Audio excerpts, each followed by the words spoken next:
Today, I'm sitting down with Nicholas Reed, who is the founder of 253 Media.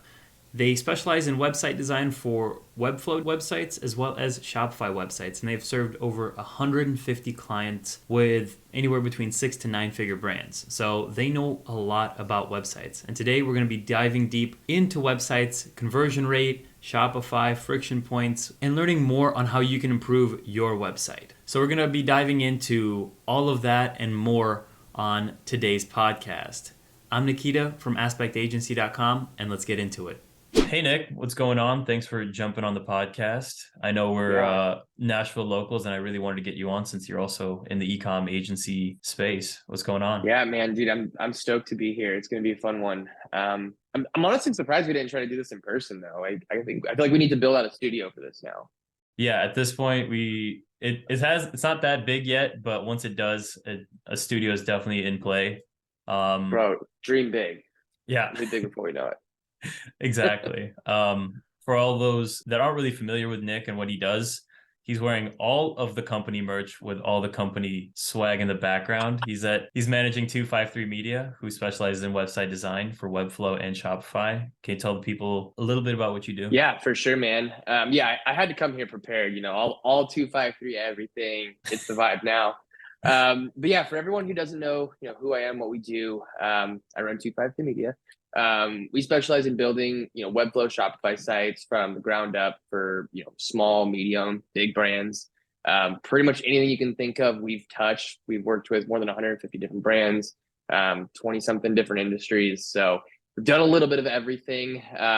We've been in business since 2017. So we've seen a lot. We've done a lot. We used to be full service, actually, doing ads. We've done email. We've done content. We've done everything. So we know how everything works, which I think is a pretty unique aspect of 253 and like how we operate. But as of now, we only offer website work, which is great. There's not a ton of people who come from the ad side and go to the website side. It's usually the opposite. So it definitely gives us a pretty unique perspective on, how sites are built, how they function in the ecosystem of marketing. So definitely a unique thing about us. I'd say that's probably like the best way to describe us is we have a unique angle to it. Yeah, it's funny because we have a lot of similarities in that sense where we're both ads agencies or full service agencies that split off into their own like niche services. Like I did the same thing, but split off into email. You did the same thing and split off into websites. What made you specifically make that pivot or shift into just websites? Yeah, good question. So there wasn't really one big we're doing this because of this. There were a few things that really went together. The biggest thing for us is that we wanted to stay within our zone of genius, right? We wanted to stay with what we're really, really good at. We were good at ads. We were okay at content, but we weren't really good at it. I'm not a content person like that. Okay, scrap that. I have no idea how to even think about that, how to sell it, how to, scale that. Ads though, for us, it was just one of those things that iOS 14 happened. We were doing okay. We were kind of struggling. We had a lot of the brands that we were working with were okay. They weren't necessarily our ideal client, right? So for us, it was just hey, let's actually evaluate what we're doing here. Let's put our resources into one thing. And the biggest reason there was because we had so many different services, we couldn't really market one of them. We were, spread a mile thin instead of going a mile deep. And what the problem was that we try to market, we try to build content around different things. Our messaging was all over the board. And so it was really tough to be known as we are the website people or we are the ads people. We weren't a huge agency at the time. So it kind of made it tough. There's agencies out there have 100 people that are huge, that have, the resources to market a ton of stuff. But at that time, we didn't have the resources to put out content in a way that we could really market ourselves and position ourselves as the go-to for everything. So we wanted to just be the go-to for something instead of everything. And we were good at websites. We had a good website team, and we've been able to really develop our team to go from good to great because we were able to focus on one thing. And it's crazy. And I guess on that note, it's so crazy to me, looking back, projects we did, year and a half, 2 years ago, even a year ago, and seeing how much this focus of dropping all those services and just focusing on one thing, how much of an impact that has had, and just our quality of work, our customer quality, our communication quality because we've been able to just dial in one thing. It's crazy how that works, but that was really the big deciding factors. We wanted to be like good at one thing. Eventually we'll add another stuff, but for now it's dial in one thing. Yeah, absolutely hit the nail on the head with that point of diving a mile deep instead of a mile wide, because we switched over into email about 6 to 8 months ago, almost, if anything, a year ago. We started taking it more seriously, and it's been nothing but rainbows and butterflies, you know, because client quality has been increasing. So better, higher caliber clients, they respect what we do instead of saying like, okay, we're good on email, but also like slitting our throats on the ad side. So there's that. And at the same time, the amount of improvement on the work side, like the designs are stellar, like they're converting, the copy's great, everything is on par. So it's been great. Everyone's like, oh, you got to do this, you got to offer everything. But it's like, no, I think it's a good way to play it out if you're beginning. Like if you're in survival mode, like do as many things as possible so that way you can get your feet wet into like every different marketing aspect and see how it works within itself, and then narrow down to like what you're the best at. So it's really good. But you transition from ads to website. How was that transition? Like how long did that take, and like what did you have to do in order to like make that transition fully? Because ours was a mess. Oh man, I'm gonna scare some people here. Probably myself, probably you. So that transition happened in about 24 hours. We decided one day that we're done, and we were done. That was it. Like we're done. We're gonna lose money for a while until we build this department, but we're done. We're just gonna do one thing now. And it was definitely not like a slow, gradual change. It was all in, like full send. Yeah, looking back on it, very scary. Probably wouldn't have done it quite that way again. But you know, that's just what we decided to do. It made more sense to stop dumping resources into that all at once and just go with what we wanted to do. It was a good decision for sure. Definitely took a little time to like build that up. But good decision for sure. And I totally agree. Starting out, try a lot of different stuff. But when you're in survival mode, do what you got to do, right? But once you're out of survival mode and then you're in scale mode, it's okay. Don't do that. Like we say no more than we say yes, which is pretty cool. So when we put it in that perspective, it's like, okay, once you find your groove, you find your rut, then it's time to stay in your rut until you're out, and then you can start jumping in other ruts too, which is cool. Yeah, it's funny because I have the same thing with saying no more than saying yes. Because I have people saying like, "Oh, doing SMS is just like doing like notifications." I'm like, "No, it's not. We're not doing that. We're not handling that." So when you were transitioning, you just completely cut all your like ad clients same day, not even like a Yeah. 30-day notice. No. Well, okay. So I guess in that sense, kinda, yeah. We actually transitioned them over to a couple other agencies. Some clients were just not good clients, or like, hey, sorry, we're done. Like you're done, we're done. And then Don't show some your of face them, here again. yeah, basically it's like, don't call me, block. Yeah. No, not really. I mean, we were nice about it. And there when you have a relationship like that, like everybody knows, right? Like very rarely are there clients where like, as an agency, you want to get rid of the client, they're going to be like, they're not going to be shocked. They're going to be like, yeah, okay, we get it too. Right. That's just how it goes. But, yeah, I mean, we had a couple clients we transitioned over to other agencies depending on what they were doing, what they needed and stuff. And then some of them we, said, hey, like this isn't working, we're done. So we definitely didn't just like, leave anyone out to dry like that. We weren't like that. But it was a decision like, hey, we're doing this, and then we took the necessary steps to implement that. It wasn't like we're gonna go half in, half out. We're not gonna push ads, and we're just gonna like let this teeter off. It was like we're taking action today. Yeah. I had the same thing. I think it was like over a weekend. I was like, why are we doing this? And then following Monday, it was like, okay, we're cutting everything off. I tried to do a week offboarding. It didn't work. Try to do 2 weeks, and they're like, we need 30 days. I'm like, okay, 30 days. We'll give you 30 days. And luckily it was a successful offboarding. But after that, Yeah. it was nothing but smooth sailing on just the email side. And it was great. I wish I could say it was smooth sailing for us. It was not. But now it's smooth sailing. So when I think when you're transitioning from stuff to a different like aspect of a business, email and ads go pretty hand in hand from a growth standpoint. Ads and website, it's two very different angles. And Yeah. so for us, the nice thing was that we already had a decent reputation for website work, which was cool. So then it was just like, okay, what can we do to do that? But I mean, it was scary, man. Like I'm jealous it was smooth sailing for you, but for us, it was scary because a lot of our revenue was coming from ads. And so dropping that, it was like, what do we do? Where is this extra money coming from? Like we have, office to pay for, we've got employees to pay for, like, so it was not all smooth sailing, but in the end, like it worked out. So it's like we're good now. But I wasn't saying definitely was smooth sailing as like I wasn't eating out of a trough. It was smooth mm. sailing. It was we definitely had to like let go of like 3 to 4 people. We Mm. dropped like 10K in revenue. So yeah, which was like a third. I guess I would consider smooth sailing as in I can pay myself, I can pay employees, and I can cover expenses. Break even at the worst.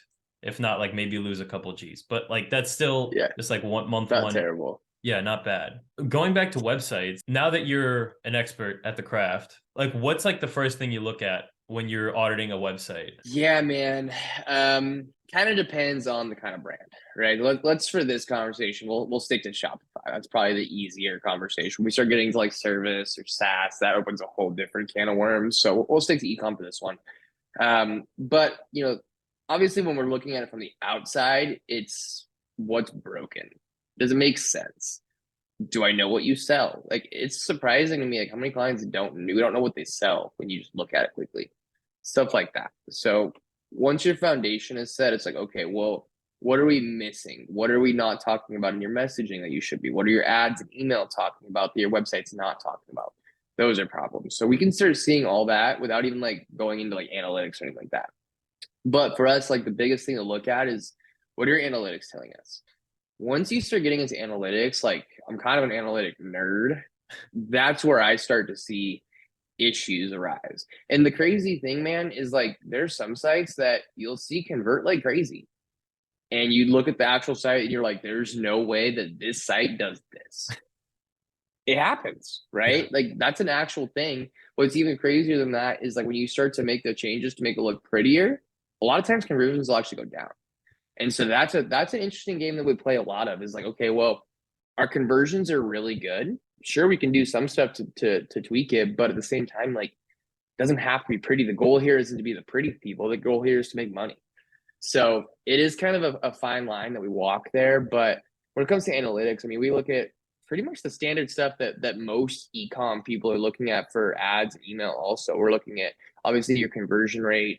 We break it down a little bit. I call it our conversion rate breakdown, and like a trickle down effect. Hmm. So we look at that quite a bit. Obviously, we look at like returning customer rates. We look at average order values, stuff like that. But the biggest thing for us, honestly, is really breaking down like your conversion rate breakdown. So you have your add to carts, your checkouts, your actual purchases. What does that look like? How can we fix that? Honestly, like a lot of the time, especially for brands that like, we look at their site, it's like, okay, your site's good, right? You don't have like crazy drastic errors or anything like that. A lot of times though, we start to see like where are people being sent? Are they being sent to a homepage? Are they being sent to like some random page? We had a conversation last week where they were sending them to like some random page, and it's like, why are you doing that? That makes zero sense. That's not what that's even for. Like, what are you doing? Of course, it's not going to convert because it's going to take them a couple clicks to even get anywhere, right? So, like, what are you doing? So, a lot of times we start to see stuff like that. So, we start to break down, pages being trafficked, time on page, stuff like that too. Say, okay, well, we have the site, it's good. There's not really any like foundational problems. What can we do to make the most about it? So we really look at it from like a really holistic, like growth strategy standpoint. With a lot of our clients, that's kind of like the position we're taking now, right? We're thinking of ourselves as more of like a growth partner versus just, hey, we make your website and hand it off, right? We want to be there to help you out with the strategy. We want to be there to think about, these other agencies you're working with, whether it's email, whether it's ads, whatever, how can they all work together and how can we work together with them to make sure that your website's really dabbling with them? Because that's a big thing also. Like the closer you can get, your emails, for example, to match your website, that's a thing that people don't really think about too much, but that right there makes a big difference. And so maybe your site's converting pretty well already. Maybe you don't have any like weird errors or like, mishaps on the site. Okay, cool.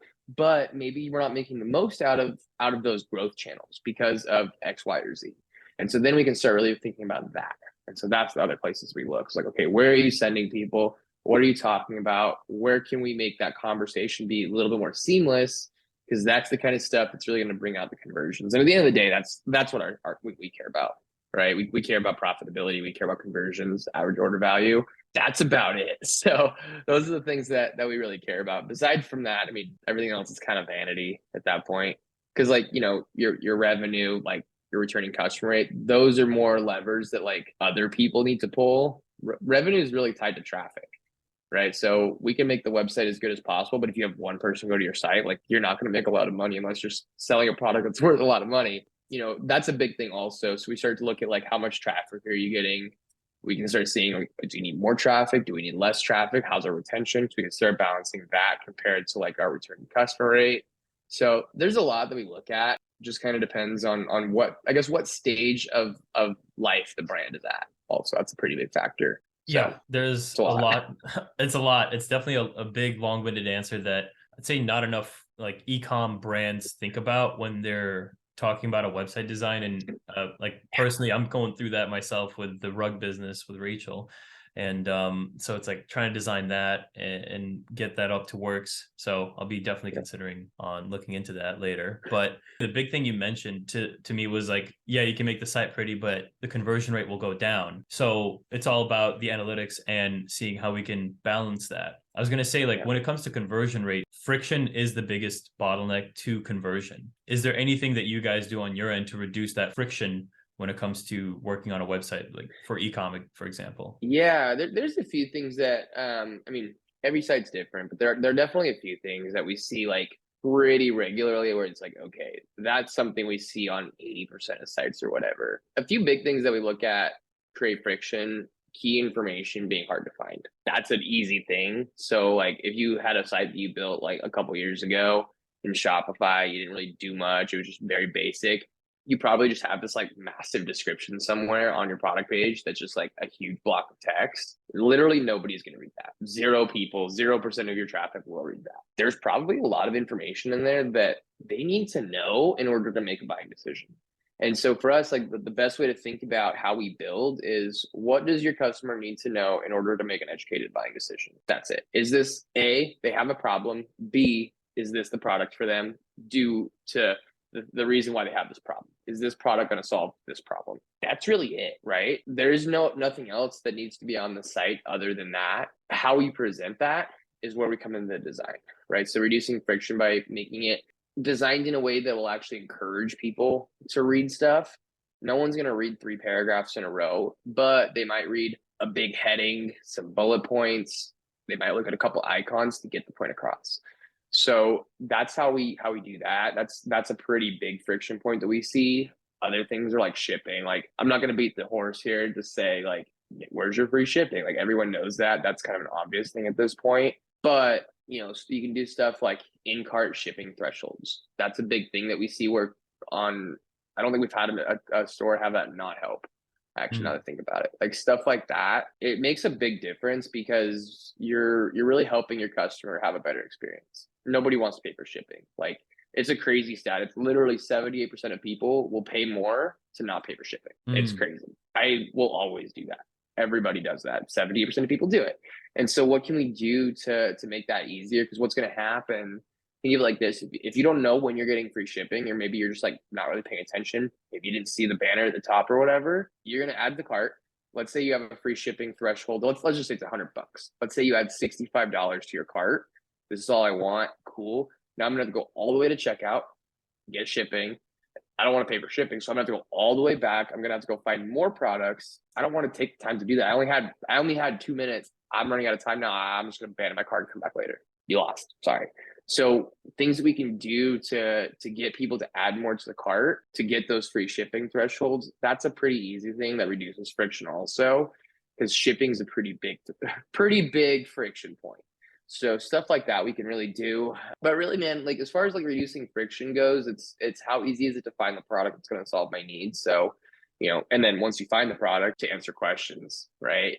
When I think about an FAQ page, I think about the FAQ page is the page that people go to who are lazy. Realistically, you shouldn't need an FAQ page. Those questions should be on your product pages, on your collection, on your cart, on your homepage. Like that info should be in those places that people are actually looking versus having to go to the FAQ page. But what we do though, this is a pretty good like pro tip for people. When we start looking at like what questions people are looking at on the FAQ page, like when we go to Hotjar, we see a lot of people are clicking on, question 4, answer 4, whatever. That's a pretty good indicator that we need to improve those other pages with that information because it's not hard. It's not accessible until we get to the FAQ page. But a lot of people have that question.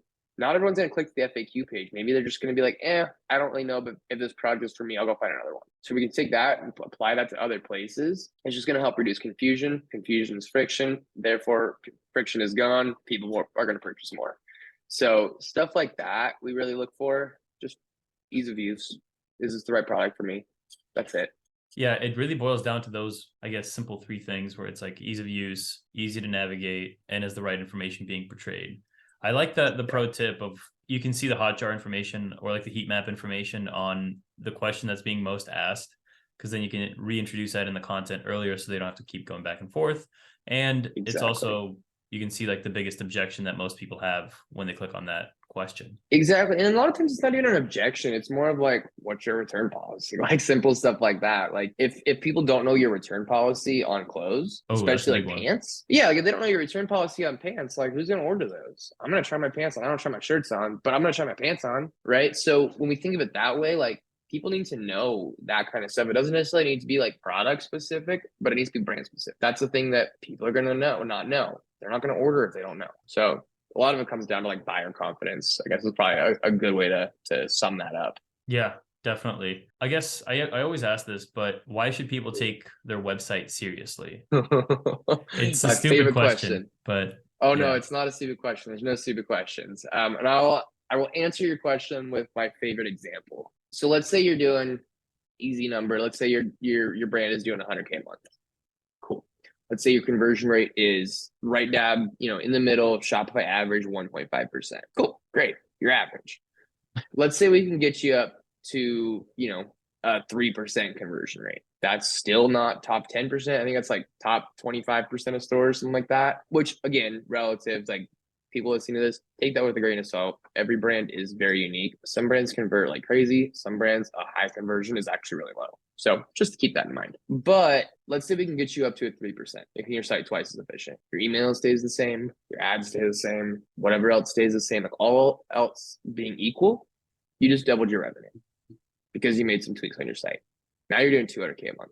That's it. Like literally that's why someone should take their website seriously, because you can go from 100K to 200K or more simply by improving things on your website to make every single one of those growth channels perform better. And agencies listening to this, if you're an ad agency that's struggling to get like a return, that's an easy fix too. Because let's say you're getting like a 1.5 ROAS, right? Fix the site, boom. Now your ROAS is like 2.5, 3 or more, right? And granted, ROAS isn't like a thing that we really look at too much. There's other things at play now, but that's a thing. And that's how those factor in together. Like ad performance is direct relation to the website. Email, back to the website. SMS, back to the website. So everything comes back to the website. So if any of those channels are really struggling, a lot of times you can fix your website and make that channel perform a whole heck of a lot better. That's why. Like it's the core. Everything stems out from the website. Yeah, absolutely.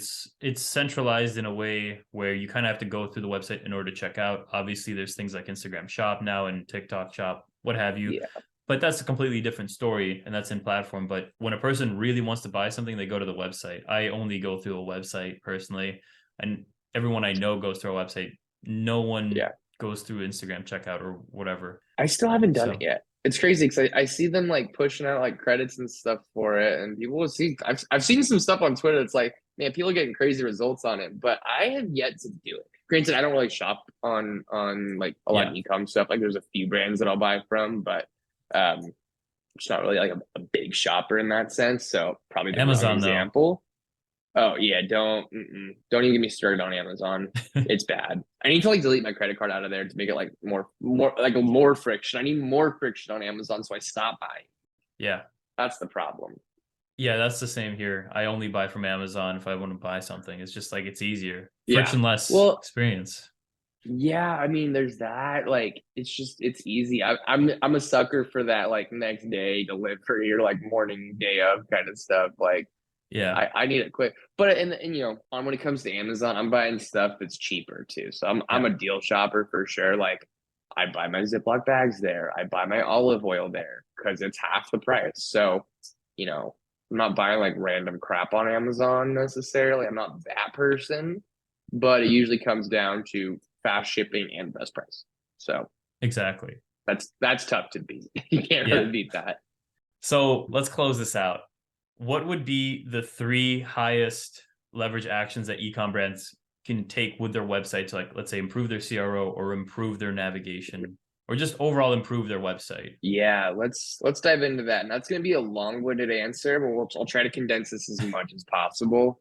You know, first things first, like make sure it's not broken. Like there's a lot of things like especially when you start using apps on Shopify, a lot of them break like just randomly. We had an issue this morning with one of our brands where no one touched anything, like it just stopped working. So like regularly auditing your site, make sure that's like that stuff is working. A lot of times apps will have glitches. Like that's a normal thing, right? And so making sure things actually function properly regularly, easy win right there. Easy win number two, going back to what I said earlier about shipping thresholds. Some brands have free shipping on all products. For brands that don't, like make sure your customers know that. We have literally yet to see a store that didn't help. So it literally helps every aspect of the business. It helps average order values.